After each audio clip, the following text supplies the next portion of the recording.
Olá, pessoal. Seja muito bem-vindo ao DETcast. Pastor Luiz Felipe falando por aqui.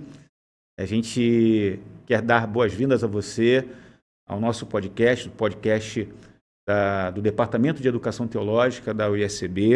É o primeiro episódio e a gente fica muito feliz de poder lançar o primeiro episódio nesse mês, o mês de outubro, o mês da Reforma Protestante.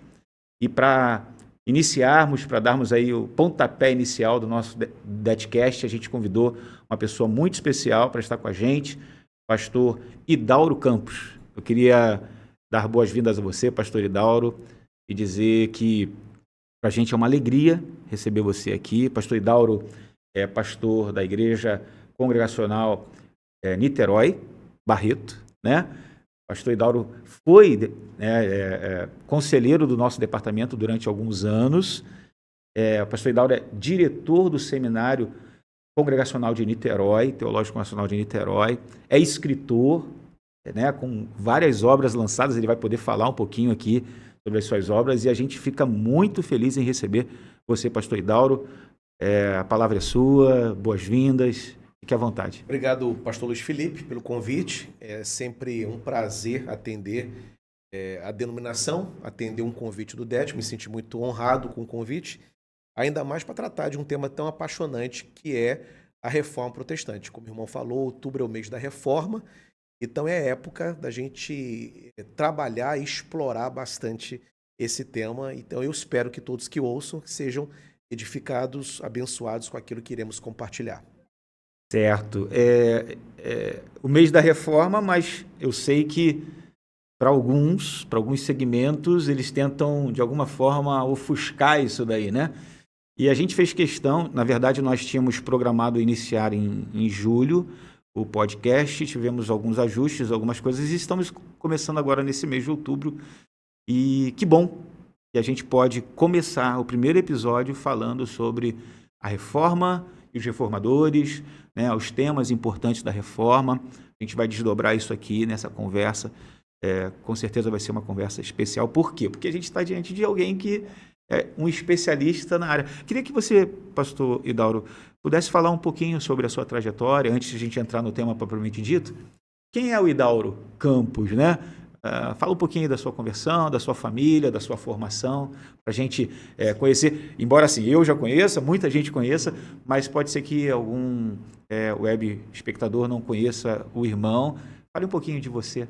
Eu completei nesse ano, ano passado, 2023, 30 anos de conversão. Graça de Deus me alcançou quando eu tinha 19 anos de idade. Me converti na Igreja Evangélica Congregacional de Ponte Seca, lá em São Gonçalo. E isso no ano de 1993, com 19 anos de idade. Então, no ano passado, eu completei 30 de fé cristã. Esse ano, 2024, 30 de batismo. Então, converti em 93 e batizei em 94. Completo nesse ano 20 anos de ministério pastoral. Completo agora em novembro.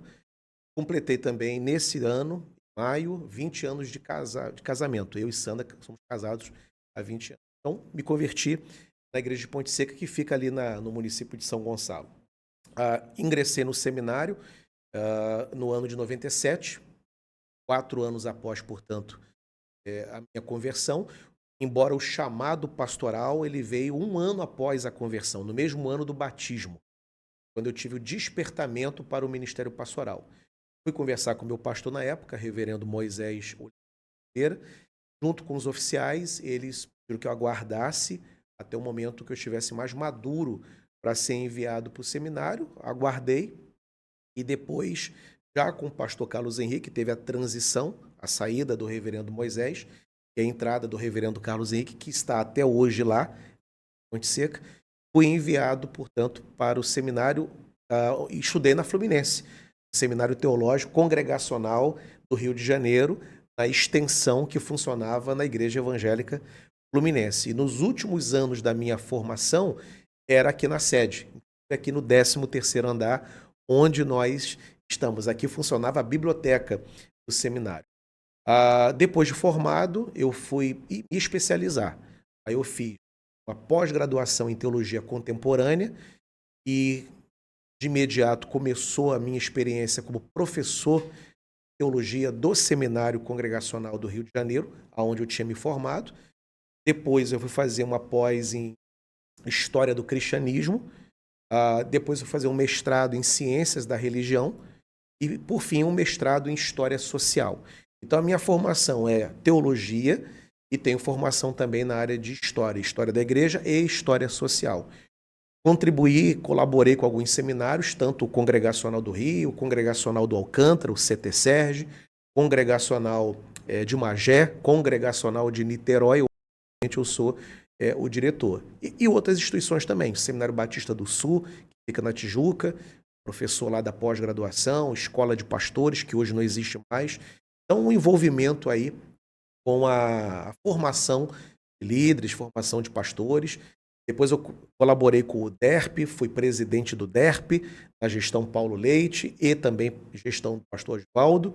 E depois eu colaborei também com o DET, né? No DET a gente, inclusive, participou, talvez, do período mais importante, porque veio a pandemia.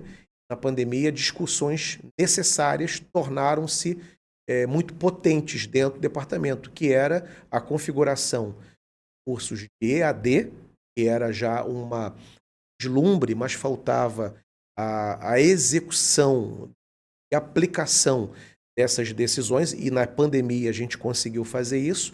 E a grande vitória do departamento, que eu tive também o prazer de participar, foi quando a gente conseguiu o reconhecimento, a parceria para buscar reconhecimento do MEC, que é a parceria que tem com a EFMB. Então, colaborei aí, participei das discussões nesse momento. Também das suas obras, pastor. O senhor tem quantas obras escritas? Inclusive, parece-me, eu procurei na minha prateleira, eu sei que eu tenho esse livro, não consegui trazê-lo, mas tem uma obra também na área da Reforma Protestante, ou não? Sim, tem uma. Quais são as obras que o senhor... São 4 livros publicados, tem um 5º que está para ser lançado, né? O primeiro livro que eu publiquei foi o Desigrejados, Teoria, História, Contradições do Niilismo Eclesiástico. O texto do Desigrejados tem a ver com a minha dissertação de mestrado em Ciências da Religião. Eu pesquisei a razão pela qual estava acontecendo no Brasil um fenômeno do desigrejamento, as pessoas rompendo com as instituições evangélicas, o indivíduo se declarando evangélico, mas não querendo mais pertencer a uma comunidade. Então eu pesquisei, a minha pesquisa foi publicada, e inclusive com o prefácio do Dr. Augusto Nicodemos, pela editora BV Books. Depois eu lancei a História Reavivamentos, História, Benefícios e Relevância. Tapa amarela. Tapa amarela com laranja. Com laranja. Isso mesmo. Esse tive o prazer de ter o reverendo Hernandes Dias Lopes como prefaciador, né?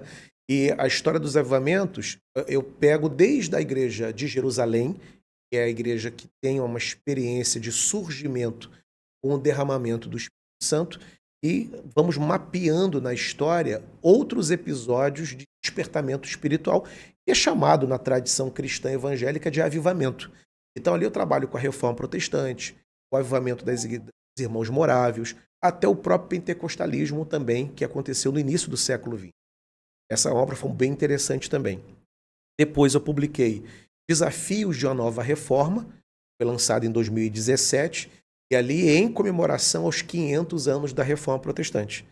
E a ideia ali era a minha contribuição à pergunta: o Brasil precisa de uma reforma? E no livro eu vou abordar de que uma reforma como a protestante de Lutero, Calvino e Zwinglio, essa nunca mais vai acontecer. Vamos deixar essa perguntinha para depois? Vamos deixar para depois. Fala do outro livro, tem um quarto, Tem né? um quarto, que é o Eis-me Aqui, que foi lançado pela editora pela God Books, né? Lançado. E ali é uma exposição bíblica da parábola dos talentos. Eu peguei o texto de Mateus, que trata da parábola dos talentos.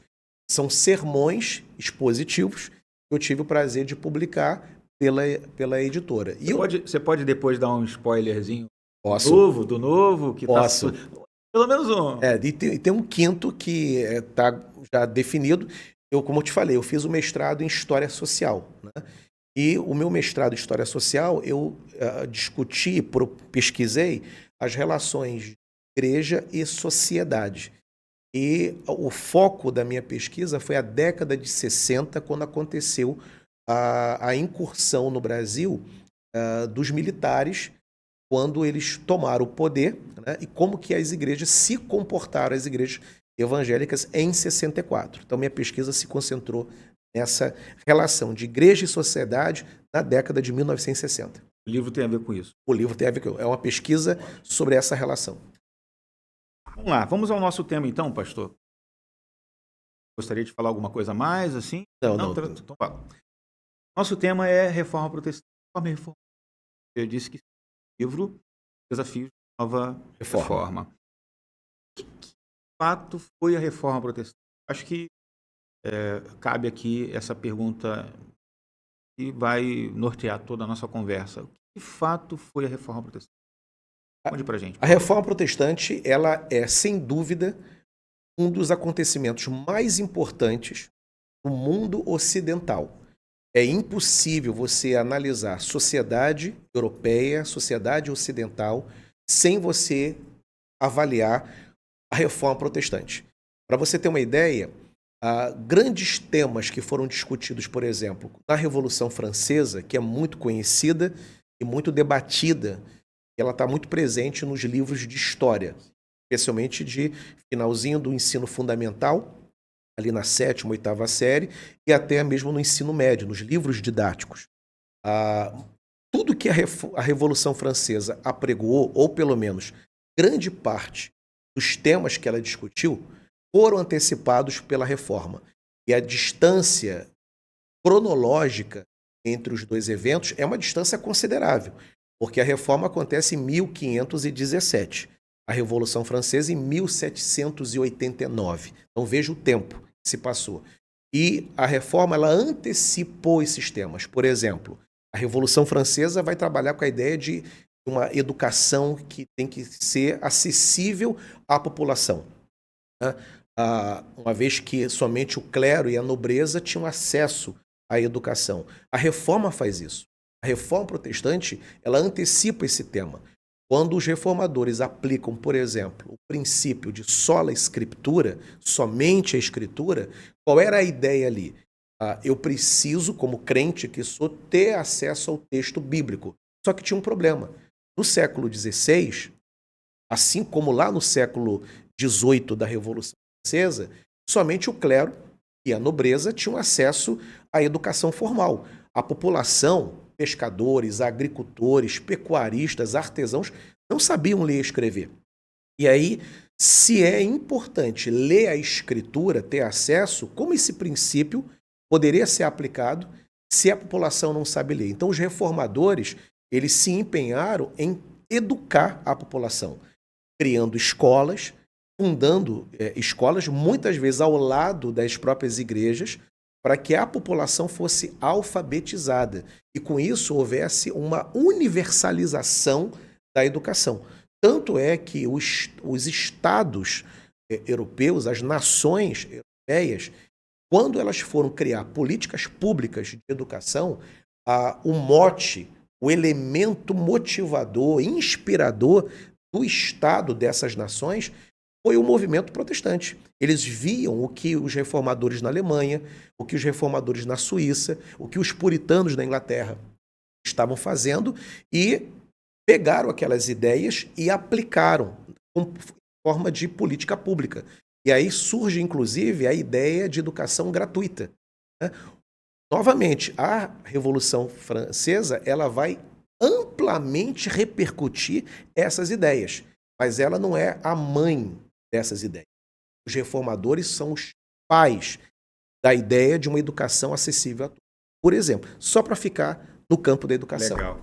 Agora, voltando um pouco, né, ali no no contexto da reforma protestante, que, na verdade, contribuiu para que a reforma ela se cadeasse. Porque sabe que ali antes da reforma tem o Nascimento, né, que ali muita coisa surgiu ali, né, no cenário para que Martim Lutero fosse aquela pessoa, figura emblemática, pessoa certa no lugar certo, no momento certo. O que estava acontecendo ali, né, nos bastidores, para que a reforma pudesse se desencadear, pudesse acontecer?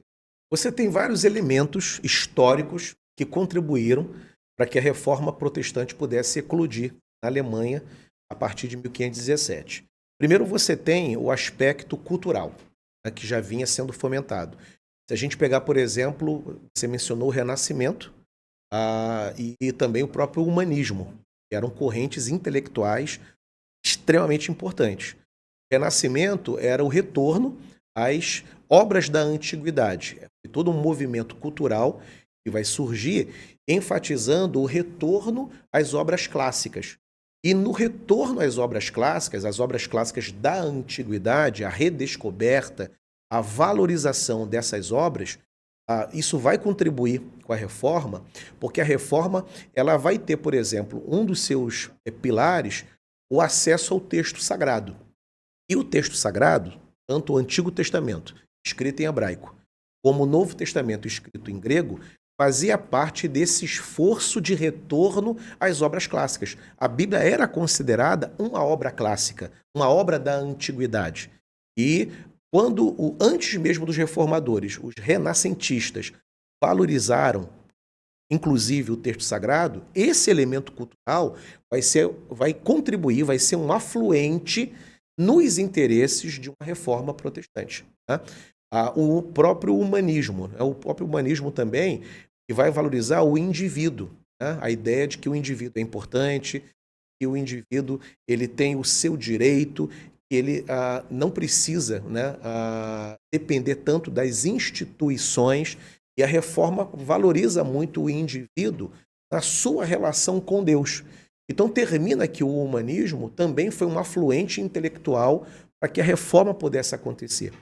Então você vai ter um contexto cultural, um contexto intelectual, o contexto religioso também colaborou para que a reforma pudesse acontecer, porque no campo da religião, por exemplo, você tem uma igreja católica que estava sendo questionada em razão de alguns ensinos, em razão das suas práticas e até mesmo da maneira como essa igreja se mantinha.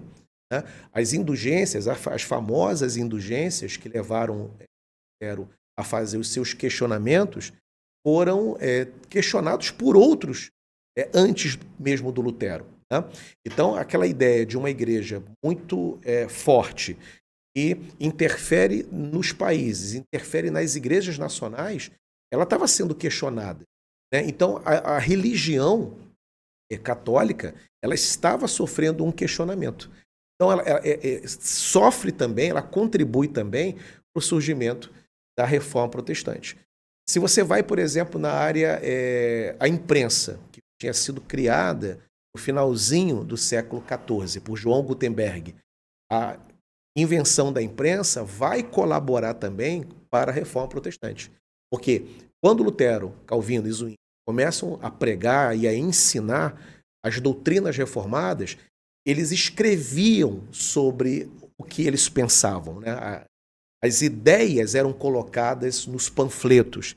E esses panfletos eram tipografados e circulavam aos montes, não só em território alemão, mas chegaram em outros países da Europa. Então as ideias reformadas chegaram o mais longe que poderia com a tecnologia mais avançada da época, que era a imprensa. De forma que é impossível você pensar em reforma sem você pensar na imprensa, porque a imprensa foi a ferramenta principal das ideias reformadas, de propagação dessas ideias. Né? Então, o ambiente, o contexto histórico, levando em conta o humanismo, levando em conta o Renascimento, invenção da imprensa, religiosidade da época, a decadência da Igreja Católica, né, que levava ao questionamento popular, tudo isso foi um caldo para que a reforma pudesse explodir, como aconteceu no século XVI. Mas, pastor, vamos voltar um pouquinho lá atrás. É verdade que tem muitas perguntas, né? Muitas perguntas que a gente pode fazer sobre essa temática da reforma. Agora, uma coisa interessante que eu acho que seria legal a gente falar aqui falou muito do retorno, né? Que esse contexto da reforma proporcionou, né? Os reformadores, os pré-reformadores repensando alguns assuntos e tudo mais. A gente pode dizer que no período ali da reforma houve um resgate da influência dos pais da igreja, dos escritos dos pais da igreja, não só das escrituras que eles começaram a ter acesso, mas também pais da igreja. O que você poderia dizer sobre isso? Isso de alguma forma ajudou também nesse processo ali para que se encadeasse?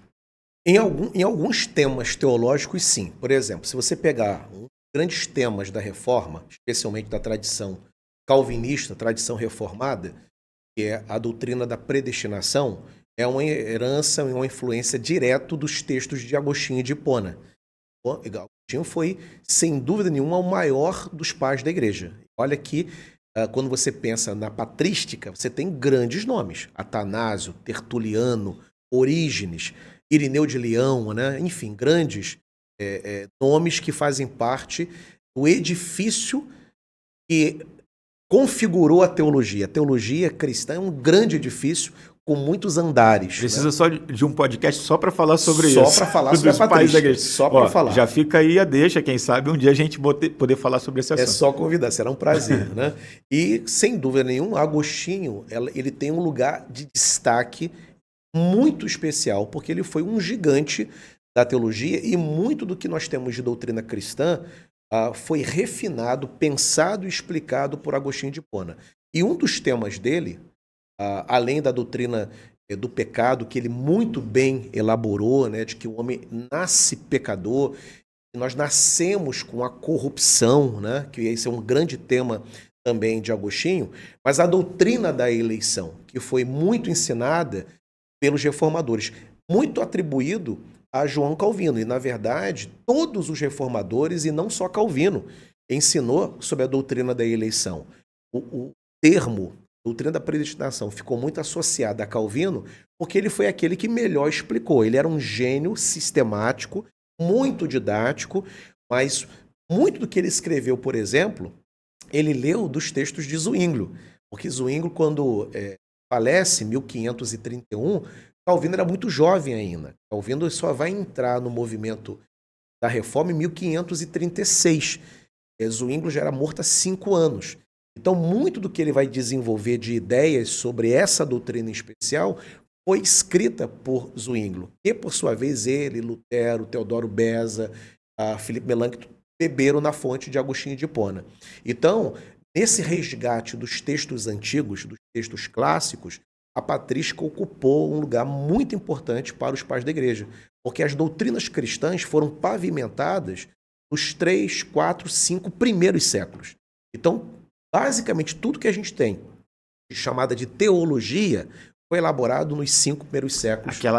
Aquela temática da dogmática cristã. Exatamente. Que, na verdade, a gente poderia chamar também da teologia de teologia fundamental. Sim, né? exato. A chamada ortodoxia. Exatamente. A ortodoxia cristã ela foi pavimentada nos 5 primeiros séculos.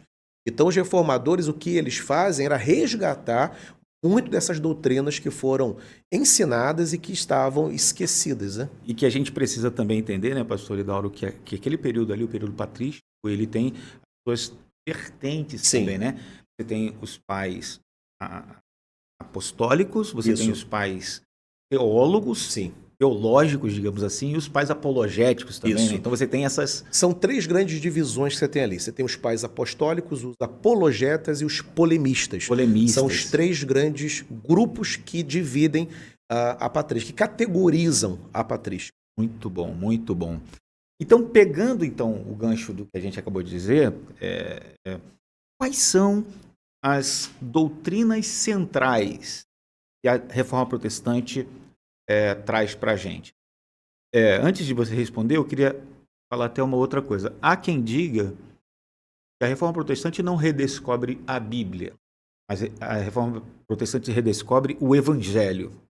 Não? E como é que isso pode se encaixar com essa questão das doutrinas fundamentais? Por que, por assim dizer, na Reforma a gente redescobre o Evangelho? Redescobre o Evangelho na Reforma Protestante porque quando a reforma enfatiza a leitura das escrituras, tá? O acesso. É muito importante entender isso, porque até o século XVI não havia uma ênfase na leitura das escrituras. O europeu, ele nascia católico, então ele frequentava a missa desde criança. Ele fora batizado por um padre, era crismado, ele participava de todo o cerimonial, o padre o casava, o padre batizava seus filhos, e lá na velhice o padre estava presente, no caso da morte, para aplicar a extrema unção. Então a igreja te pegava na infância, acompanhava a sua vida até a velhice e até a morte. E a leitura da Bíblia, ela não era uma ênfase. A ênfase era na participação comunitária. Você ia na missa, participava daquela missa, a pregação geralmente do padre era em latim, independente da nacionalidade do país europeu, toda ela era celebrada em latim, o que era um problema, porque a população não entendia o que o padre dizia, mas estava presente. E com a reforma protestante, um dos princípios é você ler a Bíblia, é o acesso ao texto bíblico. Com esse acesso, a leitura dos evangelhos, a leitura das cartas paulinas, e aí as grandes doutrinas bíblicas foram redescobertas. A principal delas, e aí respondendo a sua pergunta sobre as grandes doutrinas que foram ensinadas, redescobertas, a maior delas, a mais importante, foi a doutrina da justificação pela fé. A reforma protestante, na verdade, ela gira em torno desse tema. Esse tema foi um barril de pólvora que explodiu e fez uma grande diferença, porque até ela ser ensinada por Lutero primeiramente, depois pelos demais reformadores, a ideia vigorava, eu preciso esforçar muito para alcançar o favor divino. É o desempenho. A obediência à igreja, a presença na missa, a compra das indulgências, a esmola, a prática das boas obras. Então eu me esforço para ganhar méritos com Deus e obter o seu favor. E ao obter o seu favor, eu diminuí o meu tempo lá no purgatório, porque não tinha a ideia de uma salvação imediata. A ideia que vigorava é de que nós iríamos para o purgatório primeiro, lá ficaríamos um bom tempo, e depois do purgatório nós então iríamos para as mansões celestiais.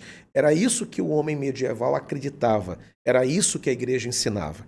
Só quem ia direto para o céu eram os santos, como São Francisco de Assis, né? As pessoas e as mulheres, homens e mulheres muito virtuosos e virtuosas. Esses iam diretos. Agora, os demais, réis mortais, todos iam para uma antessala do céu e ficavam ali aguardando serem purgados e depois irem. Quando vem a doutrina, ensinada por Lutero e pelos demais reformadores, que a justificação ela é pela fé, eu creio em Cristo e essa minha fé depositada no Filho de Deus, ela me justifica, ela me perdoa, e ela organiza, ela conserta a minha relação com Deus. Eu vou direto para a glória por causa dessa fé. Revolução. Não é por menos que ela explodiu, porque o homem europeu, ele cresceu ouvindo, olha, seja o melhor para obter o céu. Faça muito para você garantir um lugar no céu. Aí, de repente, aparece um reformador, diz, não, você não precisa fazer nada, porque Cristo já fez tudo. Se você concordar que o que ele fez é suficiente, as portas do paraíso se abrem para você. Aquilo foi uma mensagem poderosa. E o próprio Lutero, né, pastor Idauro, ele tinha suas inquietações com essa questão, né? Totais. Inicialmente. Totais. Né? Lutero, ele era alguém extremamente angustiado com a ideia da salvação. E, na verdade, isso foi a mola propulsora da experiência de Lutero. Lutero tinha medo da morte, ficava apavorado com a ideia de morrer, ele queria agradar de todas as formas, tinha um temor muito grande, ele via Deus muito mais como um adversário do que como um pai amoroso e um Deus que precisava todo o tempo ser agradado, ser de alguma maneira cativado para poder você obter dele a salvação. E a ira dele também ser aplacada de alguma forma. E a ira de Deus ser aplacada. Lutero pensava muito mais na ira de Deus do que no amor de Deus. Quando Lutero ele ingressa no mosteiro, se torna monge da ordem dos agostinianos, aí a influência novamente de Santo Agostinho, quando ele se torna, ele vai inclusive criar muito problema dentro do mosteiro, porque ele era agitado, inquieto, ansioso, ele cumpria todos os seus deveres e levava inclusive os outros monges a ficarem numa situação bastante desconfortável. Porque ele era muito zeloso. Ele era muito zeloso, muito zeloso. Ele, quando ia, por exemplo, se confessar com o seu tutor, né, que era o Staupes, ele passava o dia inteiro confessando, lembrando de todos os pecados possíveis e imagináveis que ele poderia ter cometido, em pensamento, em palavra, em ação e omissão, a ponto do confessor dele não aguentá-lo e liberá-lo da confissão. E quando ele era liberado, ele lembrava de mais um pecado. Ele voltava para a tortura do Staupes. Ele dormia, inclusive, o Lutero, quando ele ia para o quarto, dormia sem o hábito. Ele tirava o hábito. Mesmo sob o rigoroso inverno alemão, ele dormia no chão, porque ele acreditava no flagelo. Ele se autoflagelava como forma de agradar a Deus. Ele acreditava que se você maltratasse o corpo, você obteria mais favor divino. Então ele sobressaía em todas as práticas de obediência, até que o Staupes, percebendo que não tinha tarefa que pudesse sossegar Lutero, ele toma a decisão, a contragosto, de encaminhá-lo para a recém-fundada Universidade de Wittenberg, para ali ele ocupar a cabeça com teologia. E é assim que Lutero inicia a sua carreira como professor de teologia. Lutero não gosta da proposta, ele não quer ir para Wittenberg, que não era, inclusive, uma universidade prestigiada, como muita gente pensa que é. Ela era nova, tinha sido fundada por Francisco da Saxônia, né, que ele que tinha sido o fundador dessa universidade, e ele vai para lá contra gosto. Mas ele era monge, e um dos votos que o monge faz é de obediência. Então ele tinha que obedecer o Staupes que o recomendou. Ele vai, e aí ele entra na universidade como professor de teologia. Nas suas aulas de teologia, ele vai elaborar seus escritos, as suas interpretações sobre a carta de Romanos, e aí lendo, preparando as aulas baseadas na carta de Romanos, e ele se depara com o texto de Romanos, capítulo 1, verso 16, verso 17, e é quando que ele se depara com o texto que o justo viverá pela fé, e ali ele tem um insight. Compreende que para agradar a Deus, para se tornar alguém justo, bastava ter fé no Filho de Deus. E ali começa uma revolução, primeiramente dentro de Lutero, né? Ele fala literalmente que ele percebeu que as portas do paraíso se abriram para ele. Ele queria compartilhar essa verdade descoberta com alunos, professores e com toda a população. Que alívio, né? Ele deve ter sentido, porque, meu Deus, ele vivia angustiado. Vivia angustiado. Então a doutrina, uma das principais, né? Ou a principal doutrina é a justificação pela fé. A Bíblia de Genebra, inclusive, publicada pela editora Cultura Cristã, ela vai, quando tem uma notinha de rodapé, quando trata ali de Romanos 1, 16 e 17, tem uma frase que eu acho fantástica. A doutrina da justificação pela fé foi o núcleo tormentoso da reforma. Eu gosto muito dessa frase, né, que vem na nota de rodapé. E aí, porque foi isso mesmo. A doutrina da justificação pela fé foi o núcleo tormentoso da reforma. Tudo que a reforma girou em torno dessa compreensão de que eu sou justo por causa dos méritos de Cristo. Isso foi uma revolução. Para nós, evangélicos, estamos acostumados a ouvir essa pregação na boca do nosso pastor, a gente tem dificuldade de alcançar o efeito dessa doutrina. Mas para o homem europeu, que desde sempre aprendeu que você tem que fazer para ser salvo, e aprendeu quem fez foi Cristo, eu apenas estendo a mão vazia e aceito o seu sacrifício, foi literalmente uma revolução. Alistair McGrath, ele vai escrever um livro, editora Palavra, chamada Revolução Protestante. Ele não chama de reforma, né? Porque foi isso mesmo, foi uma grande revolução, né? Que começou no campo da espiritualidade, da teologia, da religião, mas ela vai migrar para as outras áreas sociais também. Muito bom, muito bom. Agora, a gente sabe que dentro dessas doutrinas consolidou aquilo que a gente solas. Sim. 5 solas. Poderia falar para a gente um pouco desses Sim. 5 solas? Que está dentro dessa questão da justificação pela fé, mas eu acho que de uma maneira muito didática, né, esses 5 solas passam para a gente que a gente precisa de fato se apegar enquanto doutrina fundamental da fé cristã. Exato. Os solas é um construto posterior, não foi elaborado nos primeiros anos da Reforma. É uma elaboração teológica em torno de alguns pontos. Então, por exemplo, vamos pensar em graça, né?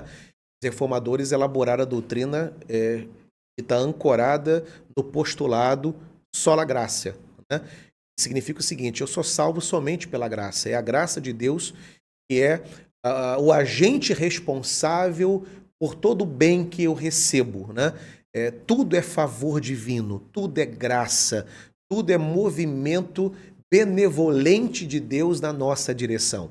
A vida, a família, né? A saúde, as oportunidades, as vocações, o que acontece e o que deixa de acontecer, tudo isso é graça de Deus. Então é um corolário, é um postulado da Reforma.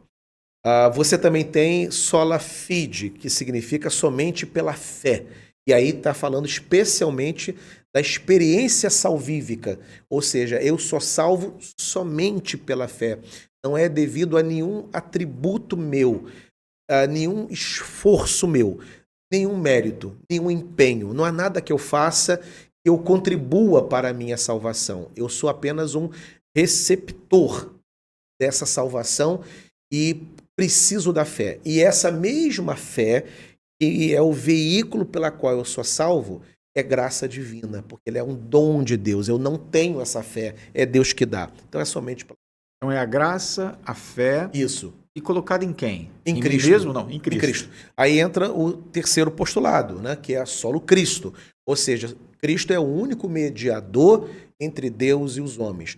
Não cabe o Papa, não é a igreja, né, ela não é mediadora, ela é dispenseira do evangelho. A igreja, ela recebe o privilégio de pregar o evangelho. Ela dispensa, ela é dispenseira das bênçãos. Mas a fonte das bênçãos é Jesus Cristo. Então, somente através dele eu sou salvo. Nós temos também, esse Cristo é revelado aonde? Nas Escrituras. Aí entra o princípio outro sola, que é somente a Escritura, sola Escritura. Eu encontro essas verdades sobre a fé somente na Escritura. E por que somente na Escritura? Isso é um ponto bem interessante. Quando a gente pensa, por exemplo, em Deus, eu não dependo da Escritura para aprender sobre Deus, porque Deus se revela também na criação. Né? O Salmo 19, Romanos capítulo 2, nos ensina isso. Né? Os céus proclamam a glória de Deus. O firmamento anuncia a obra das suas mãos. Né? O dia faz declaração a outro dia. Um conhecimento revela, uma noite revela conhecimento a outra noite. Né? Não há linguagem, a palavra, contudo, ouve-se a sua voz. Salmo 19. Então, Deus se revelando por meio da criação. Porém, pastor Luiz Felipe, tem informações que eu dependo exclusivamente da Escritura. Por exemplo, Trindade. As montanhas, as florestas, a beleza da criação me revela um Criador. Eu encontro o Criador quando eu contemplo as obras da criação. Mas essa cadeia de montanhas, as florestas, elas não me informam que esse Criador é trino, por exemplo. Eu só sei que ele é trino porque as páginas das Escrituras dizem que ele é trino. Essa é uma informação, por exemplo, eu dependo da Escritura para poder elaborar. Então os reformadores disseram o seguinte: a grande autoridade sobre fé não é a igreja, não é a tradição, não são os teólogos. É somente a Escritura. E isso não é uma idolatria à Escritura. Não é uma bibliolatria. Não é. Que, inclusive, alguns acabam... terminam atacando esse postulado, argumentando que a gente substituiu o Papa por um Papa de papel. Exatamente. Um Papa de carne, que foi, aliás, uma acusação feita contra os reformadores. Vocês trocaram apenas de papa. Lá, nós temos um papa verdadeiro, feito de um ser humano, e agora vocês têm um papa de papel, que é a Bíblia. Que na Idade Média, período medieval, e aí, no desenvolvimento da própria teologia católica apostólica romana, o Papa tinha a palavra final. Ele era a Isso. grande autoridade, né? E, no nosso caso, a grande autoridade são as Escrituras. Elas são a palavra normativa de Deus, regra de fé e regra de prática. E, por fim, o último corolário, que é um dos mais importantes, só lhe deu glória, significa o seguinte: somente a Deus seja a glória, que é um postulado que ensina que tudo que eu faço, penso, falo, deve ser para a glória de Deus. Todas as nossas ações e o que a gente deixa de fazer também tem que ser com o objetivo de honrar e glorificar a Deus. Eu gosto muito desse último, que eu lembro muito da questão da história da glória de Deus. Sim. E a forma como Deus ele é zeloso pela sua própria glória, né? E a forma como ele se revela nas Escrituras, se revela na pessoa de Cristo, a maneira como ele aplica Deus, né? Deus Trino aplica a doutrina da redenção das pessoas, tudo isso é para a própria glória, né? Para a própria glória. É um postulado muito importante que fecha a sequência, a cadeia dos 5 solas. Muito bom, muito bom. E aí surge uma pergunta, né? Olha lá. A Igreja Evangélica Brasileira, pastor Lauro, precisa de uma reforma? Precisa passar por uma reforma? Precisa de alguma forma resgatar esses temas? Me diz.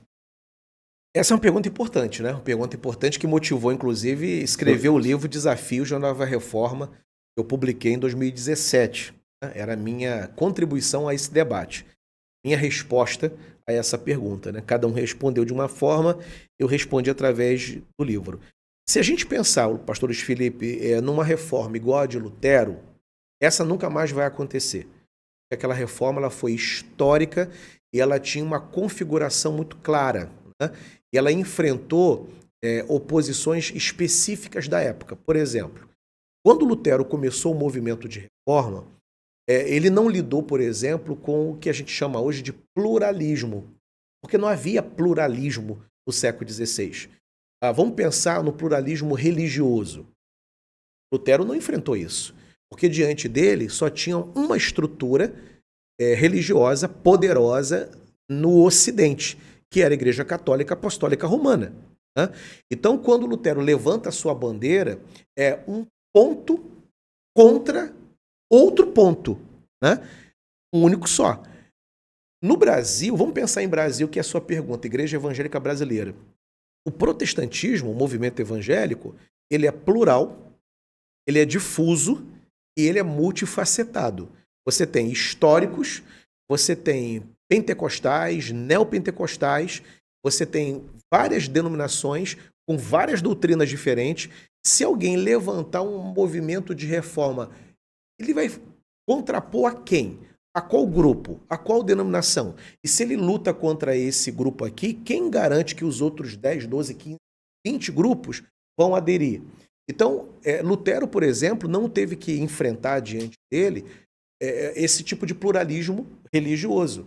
E hoje, qualquer teólogo que tentar produzir um discurso de reforma na igreja, ele vai ter que dizer o seguinte: estou falando contra quem, contra qual grupo. E não há nenhuma garantia de que os demais grupos existentes vão aderir a uma ideia de reforma. O próprio pluralismo intelectual, Lutero não enfrentou. Você não tinha, por exemplo, marxismo na época de Lutero, você não tinha existencialismo de Soren Kierkegaard na época de Lutero, né? O próprio capitalismo teorizado já tinha práticas capitalistas, mas capitalismo teorizado você não tinha ainda, né? Movimento feminista também. Movimento feminista, né?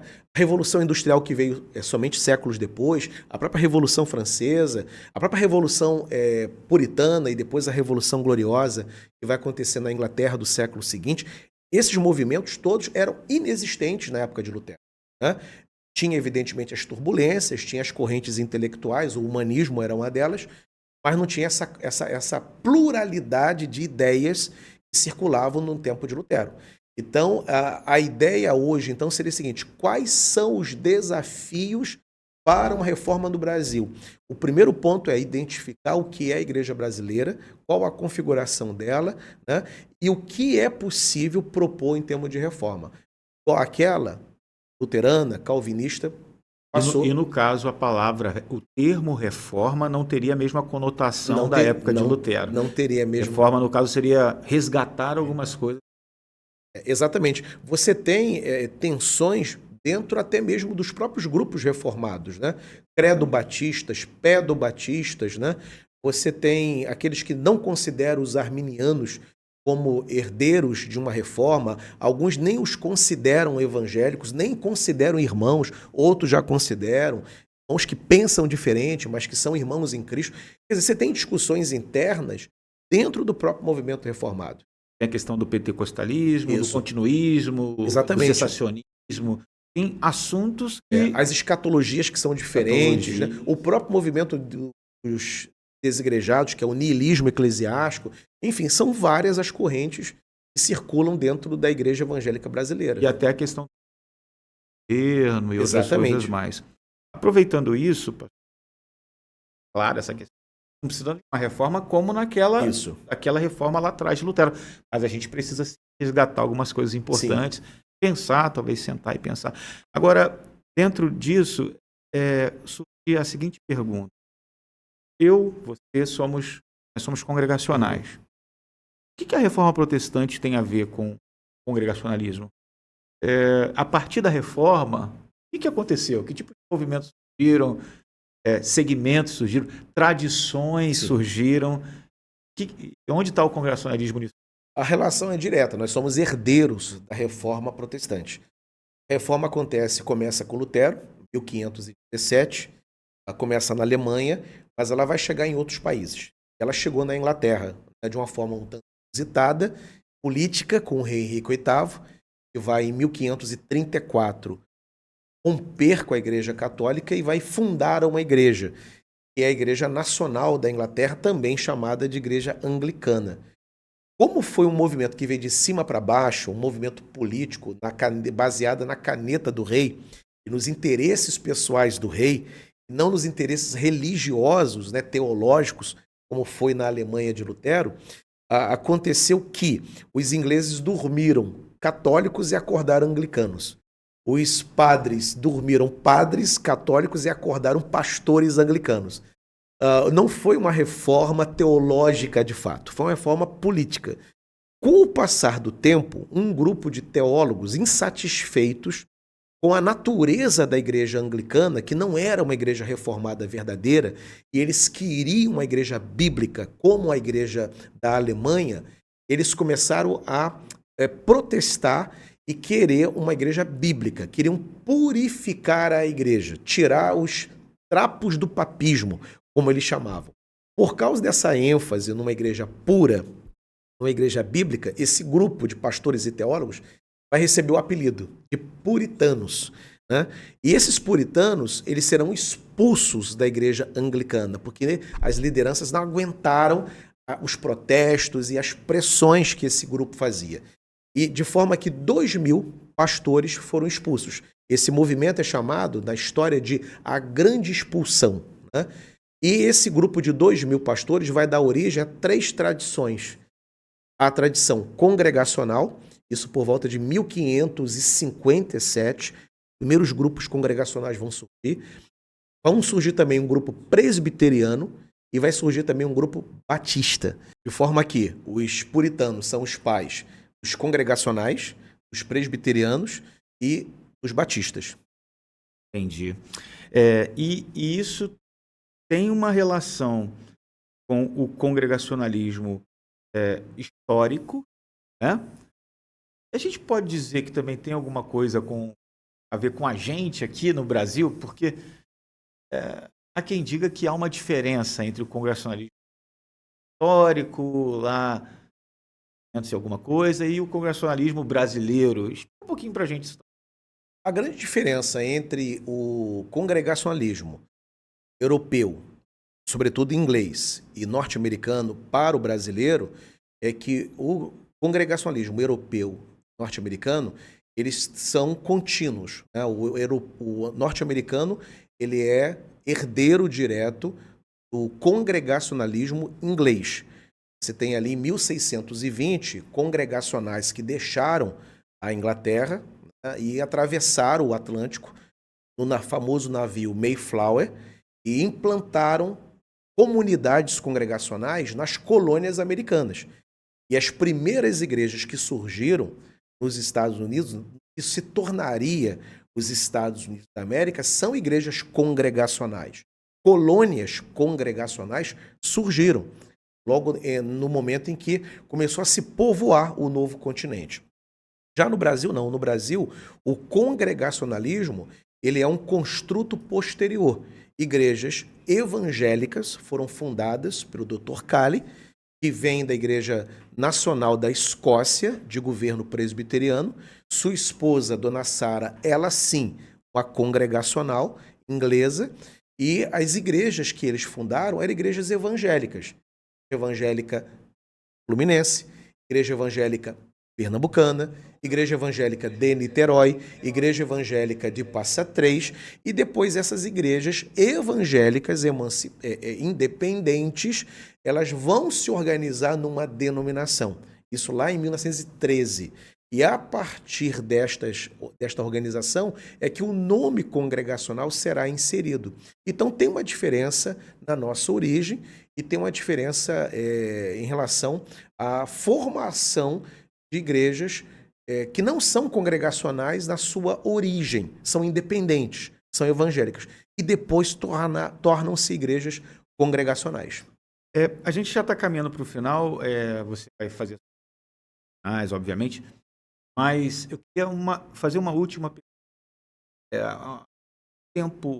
Pouco tempo atrás, próximo da gente, houve uma espécie de boom, de um modismo, por assim dizer, essa questão da neocalvinismo, da reforma protestante, ou dessa titulação de ser reformado. Sim. Viu aqui no Brasil jovens, né, acessando boa teologia pela internet. Isso surgiu também com o advento da internet. Então, a minha pergunta para você, de fato, poderia dizer assim, que define alguém como um reformado. O que é ser reformado? Acho que é uma pergunta legal. A gente pode terminar o nosso podcast com essa pergunta e depois, então, a gente parte para as contas.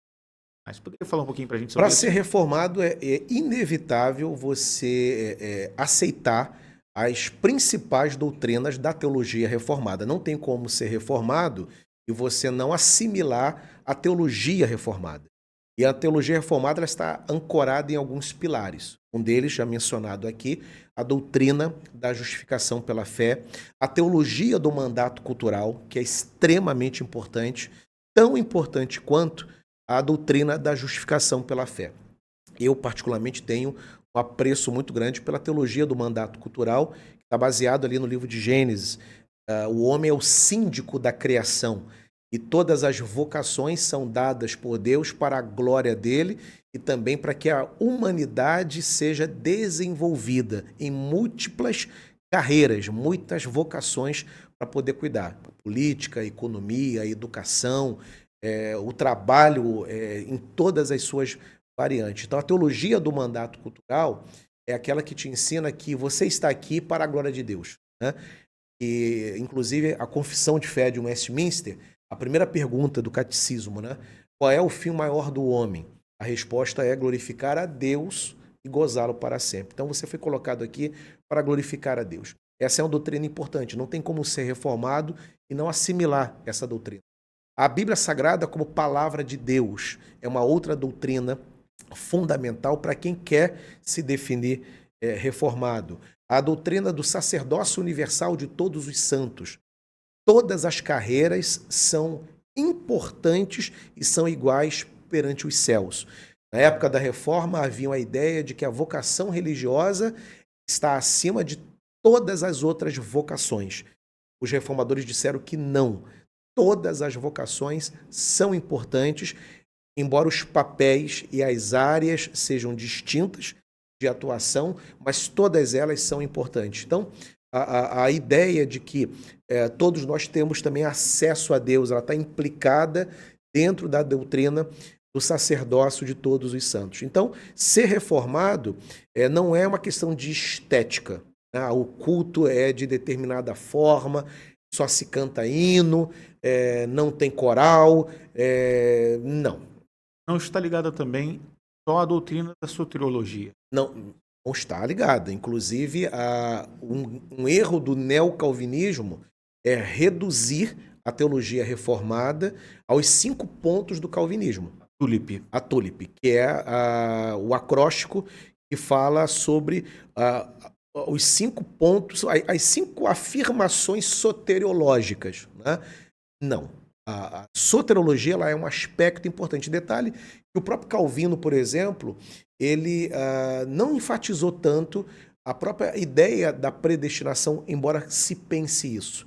Essa nunca foi o ponto principal de Calvino. O ponto principal de Calvino era a soberania de Deus sobre todas as áreas da vida. E é bom que se diga também, pastor, mas os 5 pontos não foram elaborados por Calvino. Acho que tem muita gente que pensa que foi. É um construto posterior dos calvinistas, especialmente dos calvinistas holandeses.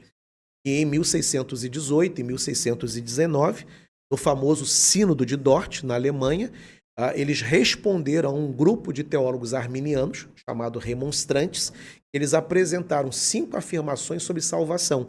E aí os calvinistas holandeses responderam aos arminianos. E as respostas foram elaboradas em forma de 5 contrapontos.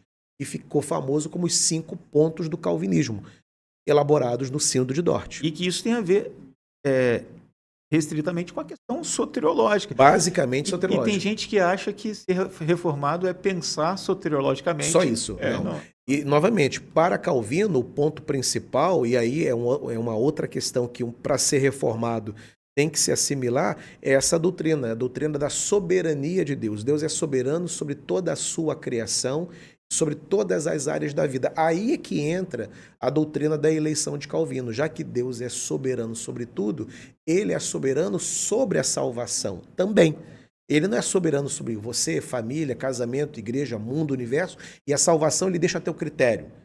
Impossível. Ele é soberano sobre todas as áreas da vida, inclusive sobre a salvação. E outras doutrinas que entram dentro dessa própria providência divina, decretos e assim por diante. Exatamente. Pastor Idauro, a gente fica muito feliz mesmo de fazer esse primeiro episódio com você, e pedir aí os nossos espectadores, aí, os internautas. Queria que você desse a sua palavra final, a palavra derradeira. Deixa uma palavra para a gente aí, analisando. Um dos grandes lemas da reforma é a igreja reformada sempre reformando, né? Então, com essa reforma, com esse lema, melhor dizendo, os reformadores estavam ensinando que a igreja sempre precisa avaliar a sua doutrina, avaliar a sua teologia, a sua liturgia, porque ela está no mundo, ela está inserida na sociedade. E a sociedade não é estática, a sociedade é dinâmica. E esse dinamismo, em alguns momentos, pode representar desafios para a geração de crentes. Então, os crentes têm que estar sempre identificando se aquilo que está sendo ensinado na igreja, pregado no púlpito, ensinado na escola dominical, aquilo que está sendo cantado no culto, na liturgia, se é bíblico, se está de acordo com as escrituras. E sempre atento à necessidade de uma reforma teológica doutrinária. E identificar isso não significa que não é algo negativo, não é aceitar uma derrota. Poxa vida, então quer dizer que se eu preciso de uma reforma na igreja, que tem algo errado na igreja. O que a gente precisa, às vezes, é apenas identificar que aquilo que está sendo ensinado, aquilo que está sendo cantado nos cultos, pode ter um ponto aqui, um ponto ali, que não é bíblico. Então, essa luz acesa sobre a igreja, sobre as nossas igrejas, é o que os reformadores ensinaram, né? Então, o fato da nossa igreja ser uma igreja reformada, bíblica, não significa que a gente pode descansar em berço esplêndido. Não. Sempre atentos e vigilantes para saber se o que a igreja está pregando e ensinando está realmente de acordo com as escrituras. Nas nossas igrejas, eu não vou dar nome, né? Eu já participei de cultos em que uma letra ali a colar não era muito bíblica, né? Eu pude sugerir, ó, estejam atentos a essa letra, atento a essa frase da canção. É isso que os reformadores ensinaram. Igreja reformada, sempre reformando. Igreja reformada, sempre se reformando. Muito obrigado, pastor Idauro. Deus te abençoe, Deus abençoe a sua família, a igreja que está ali sob o seu pastoreio, que Deus foi aí prosperando o seu ministério, tá? E a você, querido irmão, minha querida, quero agradecer por ter acompanhado a gente até aqui, né? Inscreva-se no nosso canal, deixe o seu like lá, né? Aperte no sininho para você receber novas notificações. A gente vai ter muita coisa boa daqui para DETcast, que é o nosso podcast, Departamento de Educação Teológica.